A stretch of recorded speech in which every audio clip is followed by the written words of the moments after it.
Hello दोस्तों, नमस्ते। आज हम करेंगे हिंदी व्याकरण के टॉपिक समास। समास का अर्थ, परिभाषा और उसके भेद उदाहरण सहित समझेंगे। तो पहला है, समास का शाब्दिक अर्थ क्या होता है? संक्षिप्त, और जिसे दूसरे शब्दों में हम समास संक्षेप करने की एक प्रक्रिया है। संक्षिप्त का अर्थ होता है छोटे।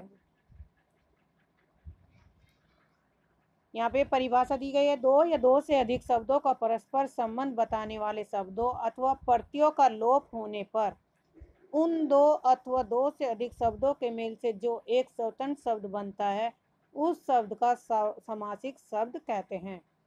उस शब्द को क्या कहते हैं? समासिक शब्द। और उन दो अथवा दो से अधिक शब्दों का संयोग समास कहलाता है। उदाहरण के लिए, जैसे ज्ञान सागर है, तो ज्ञान का सागर, इसमें काय का लोप हुआ है? विभक्ति का। इस उदाहरण में ज्ञान और सागर हैं। इन दो शब्दों का परस्पर संबंध बताने वाले संबंध कारक के का प्रत्यय का लोप होने से ज्ञान सागर क्या बना? एक स्वतंत्र शब्द बना। समास के कितने भेद होते हैं? 6 भेद होते हैं।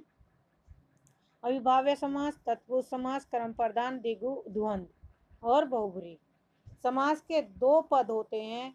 एक पद को बोलते हैं पूर्व पद और एक को उत्तर पद। पूर्व पद का मतलब पहला पद और बाद का पद। अब अविभाज्य समास, जिस समास में प्रथम पद प्रधान हो, यानी कि पहला पद प्रधान हो और वह क्रिया विशेषण अव्यय हो, उसे क्या कहते हैं? अव्ययभाव समास कहते हैं। हम इसे इस प्रकार भी समझ सकते हैं कि अव्ययभाव समास का पहला पद अव्यय शब्द हो और दूसरा पद क्या हो? विशेषण शब्द हो या संज्ञा शब्द हो, उसे हम अविभाव समास कहते हैं। जैसे इसमें प्रति वर्ष है, तो वर्ष क्या हो गया? हमारा संज्ञा हो गया, और प्रति हमारा क्या है? इसमें प्रत्यय लगा हुआ है, उपसर्ग। प्रत्यय नहीं, उपसर्ग लगा हुआ इसमें। तो प्रति वर्ष, प्रतिदिन, दिन दिन, यथाशक्ति, यथाशक्ति के अनुसार। यथाशक्ति का शब्द हो गया अव्यय शब्द है, जो लिंग वचन विशेषण में क्या होता है? परिवर्तन नहीं होता है। लिंग में, विशेषण में, संज्ञा में, सर्वनाम में क्या होते हैं? ये परिवर्तित नहीं होते हैं, जो के तो रहते हैं। अब है तत्पुरुष समास। जिस समास में पूर्व पद क्या होता है? गौण रहता है, स्थिर रहता है, उत्तर पद प्रधान, उसे तत्पुरुष समास कहते हैं। और इसमें कारक चिन्हों के अनुसार क्या होता है? 6 भेद होते हैं। कारक चिन्ह का इसमें लोप होता है। द्वितीय तत्पुरुष समास, जैसे सुख प्राप्त, तो सुख को प्राप्त करने वाला। सुख प्राप्त में किसका लोप हुआ है? को का। माखन चोर, माखन को चुराने वाला। पति पावन, पापियों को पवित्र करने वाला।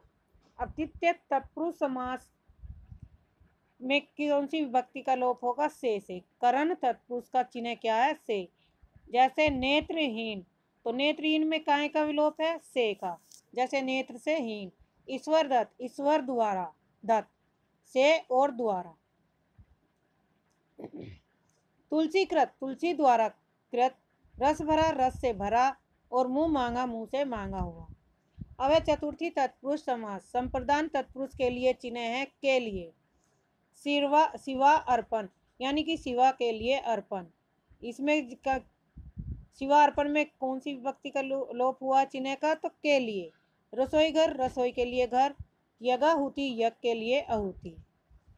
अब पंचमी विभक्ति तत्पुरुष समास। अपादान तत्पुरुष से इसका मतलब होता है अलग होने का भाव। अलग होने का भाव। जैसे देश निर्वाचित, उसे देश से निकाला गया। पदच्युत, पद से अलग। तो पदच्युत में कौन सा शब्द होगा? पद से अलग किया गया है, तो यहाँ पे भी पंचमी तत्पुरुष यानी कि अपादान तत्पुरुष समास होगा। अब षष्ठी तत्पुरुष समास, जिसका संबंध पुरुष का है। इनके चिन्ह है का, की, के लिए। तो इस समास में का, की के लिए विभक्ति का लोप होगा। जैसे राजमहल, राज का महल। गंगा जल, गंगा का जल। ब्राह्मण का पुत्र। चंद्रोदय, चंद्रमा का उदय। सप्तमी तत्पुरुष में अधिकरण तत्पुरुष है, जिसमें में पर क्या है? इनका लोप होगा। विभक्ति का पुरुष सिंह, पुरुषों में सिंह, तो इसमें में है और पुरुष सिंह में क्या है, में विभक्ति का लोप हुआ है। निशाचर, निशा में भ्रमण करने वाला, पुरुषोत्तम, पुरुषों में उत्तम। कर्मधारय समास, कर्मधारय समास किसे कहते हैं? कर्मधारय समास में भी दो पद होते हैं, पूर्व पद और उत्तर पद। दोनों पद क्या होते हैं? दोनों पद प्रधान होते हैं और इनके पदों में विशेषण, विशेष्य तथा उपमान और उपमेय का संबंध होता है। यानी कि इसमें पहला पद क्या होगा? विशेषण का। कर्मधारय समास में पहला पद विशेषण और दूसरा पद इसमें विशेष्य। विशेष्य किसे कहते हैं? संज्ञा को, यानी कि संज्ञा। जैसे महाकवि, महा क्या है? विशेषण है और कवि क्या है? संज्ञा। महान है जो कवि, महान है जो कवि। महादेव, महान है जो देव। नराधम, अधम है जो नर। महो औषधि, महान है जो औषधि। तो इसमें पहला पद विशेषता का है और दूसरा पद विशेष्य है। कर्मधारय समास के भी दो भेद होते हैं, जिसमें है विशेषतावाचक और उपमानवाचक समास। इनके भी सेम ये क्या है? यही उदाहरण है। उपमानवाचक समास, जब इस समास में एक शब्द उपमान और दूसरा उपमेय होता है तब भी कर्मधारय समास होता है। इसके विग्रह में सदृश, सदृश मान समानता, जिसमें समानता का दर्शाई गई हो का प्रयोग करना पड़ता है। जैसे चंद्रमुख, चंद्र के सदृश मुख, यानी कि चंद्रमा के समान। मृगनयन, मृग के सदृश नयन। चरण कमल, कमल के सदृश चरण। लोह पुरुष, लोह के सदृश पुरुष। कर्मधारय समास तत्पुरुष का भी एक भेद माना गया है। तत्पुरुष के लक्षण में यह स्पष्ट वर्णित है कि कर्ता कारक को छोड़कर यह बचा हुआ कर्ता कारक अथवा प्रथमा विभक्ति ही कर्मधारय के शब्दों में विशेषण और विशेष्य के रूप में आती है। इसमें बाद वाले पद की प्रधानता रहती है और यह भी तत्पुरुष वर्ग का ही समास माना जाता है। फोर्थ, द्विगु समास। द्विगु समास किसे कहते हैं? जो संख्यावाचक हो। संख्यावाचक जैसे 1, 2, 3, 4। पहला पद क्या होगा? संख्यावाचक होगा और दूसरा पद प्रधान होगा। पहला पद संख्यावाची और अंतिम पद जो बाद वाला पद होता है वो संज्ञा होगा। जैसे चतुर्दिश, चारों दिशाएं। दोपहर का समय, दो पैरों का समाहार। त्रिफला, तीन फलों का समाहार। अब इनमें पता संख्या दर्शाई गई है। दो पैर, दो का वर्णन कर रहा है। त्रिफला, त्रिलोक, चतुर्युग, पंचमाल और त्रिकोण। इस प्रकार पंचवटी, चतुर्भुज, त्रिभुज, नवग्रह, शतांश, षडश, चतुष्पद, चौवन्नी, ध्वनि आदि भी द्विगु समास के उदाहरण है। द्विगु कर्मधारय का भी एक भेद है। कर्मधारय तो पुरुष तत्पुरुष का भेद है ही। द्विगु में भी संख्यावाचन विशेषण प्रथम पद होता है तो कर्मधारय में अन्य विशेषण। अब 5, द्वंद्व समास। द्वंद्व समास उसे कहते हैं जिसमें दोनों पद प्रधान हो, यानी कि दोनों पद किसके हों? संज्ञा के हों। दोनों पद किसके हों? संज्ञा के हों और उनका समूह होता और उसमें वा और वा अथवा आदि का लोप पाया जाता है। जैसे सीताराम, सीता और राम। पाप पुण्य, पाप और पुण्य। रात दिन, रात और दिन। माता पिता, राजा और रंक, राधा और कृष्ण, पति और पत्नी, रुपया और पैसा। ये सब किसके हैं? द्वंद्व समास के उदाहरण हैं। द्वंद्व समास के इनके अतिरिक्त और भी हैं, जैसे दाल, नाक, भात दाल, नाक कान, लेन देन, पीला नीला, लोटा डोरी, दही बड़ा आदि में भी क्या है? द्वंद्व समास है। बहुब्री समास। बहुब्री समास के दो पद रहते हैं और इनमें अन्य ही पद की प्रधानता होती है, अर्थात इसका समासिक अर्थ इनसे भिन्न है। जैसे दशानन, जिसमें दो पद हैं, 10 प्लस आनन, जिसमें पहला पद क्या है? विशेषण और दूसरा संज्ञा है। इसे कर्मधारय समास होना चाहिए, लेकिन यह बहुब्री में दशानन का विशेष अर्थ क्या है? 10 मुख धारण करने वाला, अर्थात कौन होता है? रावण। लंबोदर गणेश जी हैं। चक्रधर विष्णु जी। खगेश, खगों का ईश है जो अर्थात गरुड़। जलज, जल में उत्पन्न होता है जो अर्थात कमल। इन्हें हम वैसे भी याद रख सकते हैं, जैसे कि जितने भी देव के नाम हैं वे सब किस में आएंगे? बहुब्री समास में आएंगे। तो इन्हें आसानी से आप याद रख सकते हो। द्वंद्व समास में और का यूज हो जाता है। अविभाव्य समास में अव्ययभाव या उपसर्ग या प्रत्यय लगे हुए होते हैं, और संख्या द्विगु समास में संख्यावाची होता है, और कर्मधारय में क्या होता है, पहला पद विशेषण होता है। तो बहुत इजी तरीके से आप क्या कर सकते हैं, अब इन्हें याद कर सकते हैं। अब इनसे संबंधित देखेंगे हम प्रश्न। इनसे संबंधित क्या देखेंगे, प्रश्न। तो कुछ प्रैक्टिस करते हैं समास से संबंधित व्याकरण की। जैसे है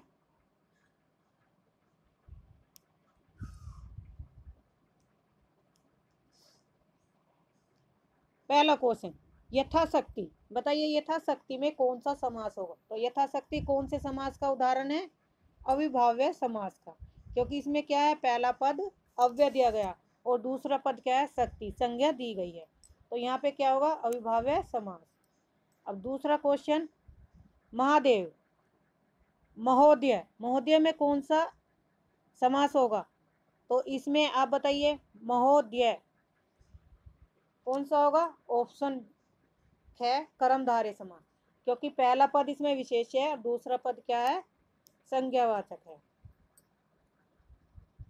तो कर्मधारय हो गया। दशानन, अभी हम पढ़ के आए इसे। दशानन में कौन सा समास होगा, बहुब्रूही, जिसमें दो पद होते हैं और इसमें तीसरा अन्य पद बनता है। अर्थात जैसे रावण, 10 मुख रखने वाला कौन है, 10 मुख किसके होते हैं, रावण के, तो दशानन।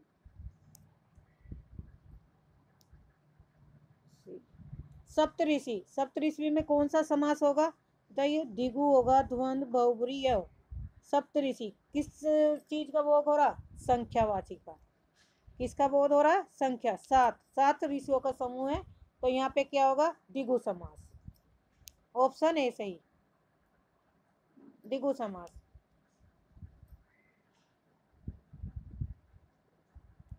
भाई बहन में कौन सा समास है, देख भाई बहन की पहचान के लिए इसमें योजक चिन्ह भी होता है, तो कौन सा होगा, जिसमें दोनों पद प्रधान होते हैं, दोनों पद प्रधान होते हैं, दोनों पद की प्रधान होते हैं, तो इसमें होगा द्वंद्व समास। ऑप्शन ग सही।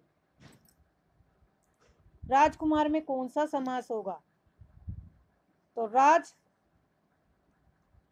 राजा का कुमार, राजकुमार, राज प्लस कुमार, तो किसका हुआ, राजा का पुत्र। राजकुमार किसका पुत्र हुआ, राजा का, तो इसमें होगा कौन सी विभक्ति आई, तत्पुरुष समास की। अन्न जल में कौन सा समास होगा, इसमें किस विभक्ति का लोप हो रहा है, और किस में होता है, द्वंद्व समास में, जिसके दोनों पद क्या होते हैं, प्रधान होते हैं, तो यहाँ पर कौन सा ऑप्शन होगा, ऑप्शन ए सही, द्वंद्व समास। पदच्युत में कौन सा समास होगा, देखिए इसमें तत्पुरुष दिया गया तो तत्पुरुष समास होगा, और तत्पुरुष में भी कौन सा, अपादान,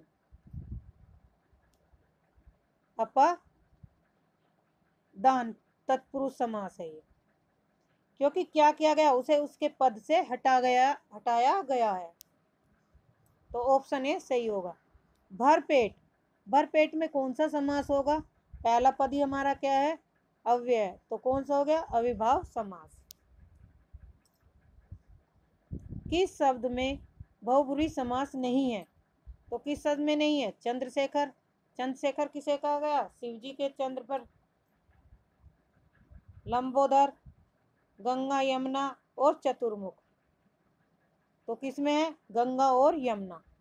ऑप्शन 4 सही है, गंगा और यमुना।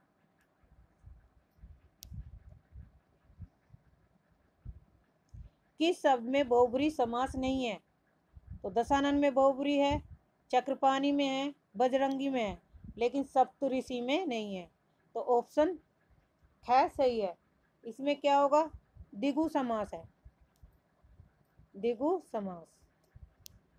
नेक्स्ट, किस शब्द में बहुब्रूही समास नहीं है, षटकोण, जितेंद्रिय, सत्यव्रत, गजानन।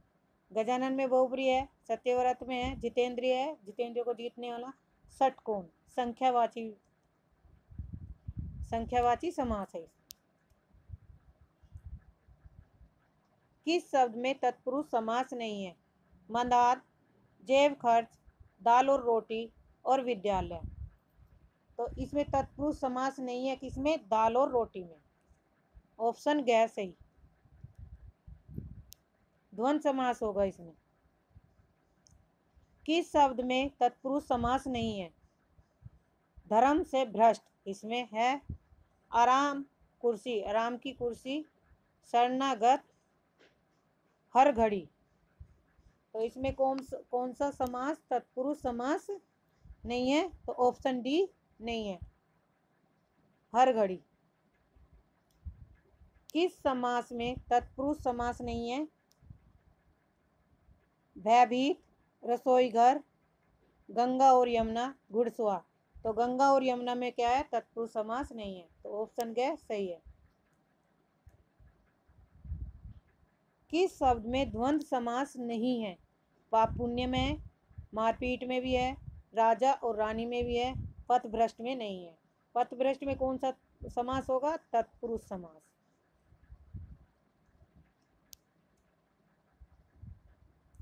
किस शब्द में द्वंद्व समास नहीं है? राग द्वेष में है, जीव जंतु में है, दूध दही में है, लेकिन यथा साध्य में नहीं है। इसमें कौन सा समास होगा? अव्ययभाव समास। अव्ययभाव समास।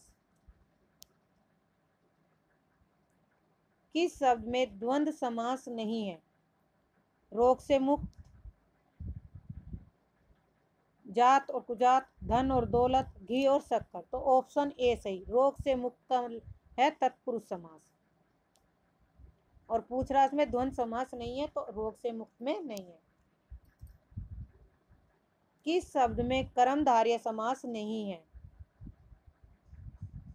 नीलांबुज, चंद्रमुखी, पुरुषोत्तम, चौपाई।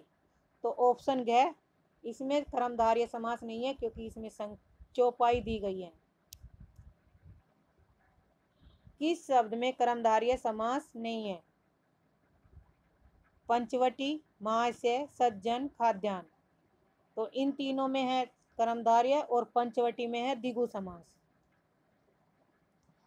ऑप्शन ए सही। खाद्यान्न, ये ऑप्शन तो गलत। कर्मधारय समास नहीं है। किस शब्द में कर्मधारय समास नहीं है? सज्जन, नीलगाय, भला, मानुष। भला और मानुष, तो ग में नहीं होगा फिर। Option C पंचमुख। ऑप्शन सी सही है, पंचमुख में कर्मधारय समास नहीं है। किस शब्द में द्विगु समास नहीं है?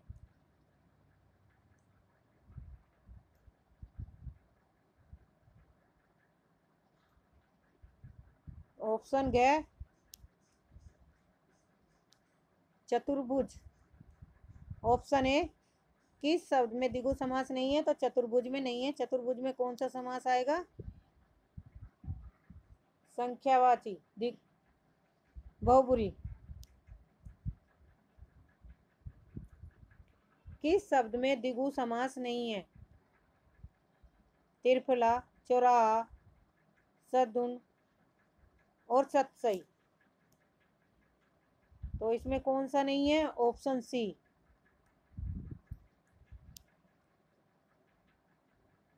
किस शब्द में द्विगु समास नहीं है? महाजन, अठन्नी, नवरत्न, पंचरत्न। तो ऑप्शन ए महाजन क्या है? कर्मधारय समास है। किस शब्द में अविभाज्य समास नहीं है?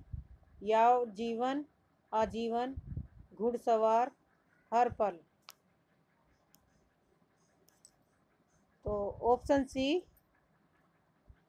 अविभाज्य समास नहीं है।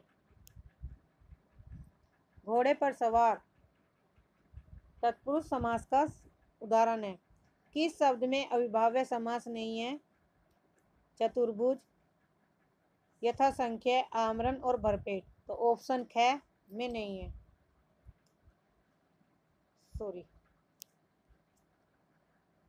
अविभाज्य समास नहीं पूछ रहा हो कि अविभाज्य समास नहीं है, तो चतुर्भुज में नहीं है, यथा में है, आमरण में है और इनमें, इन तीनों में क्या है? अविभाज्य समास है, चतुर्भुज में नहीं है। किस शब्द में अविभाज्य समास नहीं है? तो ऑप्शन ए हरेक, महाजन, प्रत्येक और भरसक। तो कौन सा ऑप्शन होगा इसमें सही? ऑप्शन बी महाजन। पंसेरी में कौन सा समास है? ऑप्शन बी द्विगु समास है। पंचानन में कौन सा समास होगा? तो ऑप्शन बी बहुब्री होगा। तो आज हमने समास का टॉपिक किया और उससे प्रैक्टिस की। आशा करते हैं कि आपकी तैयारी अच्छे से होगी, आपको अच्छे से ये टॉपिक समझ में आया होगा। तो अब आप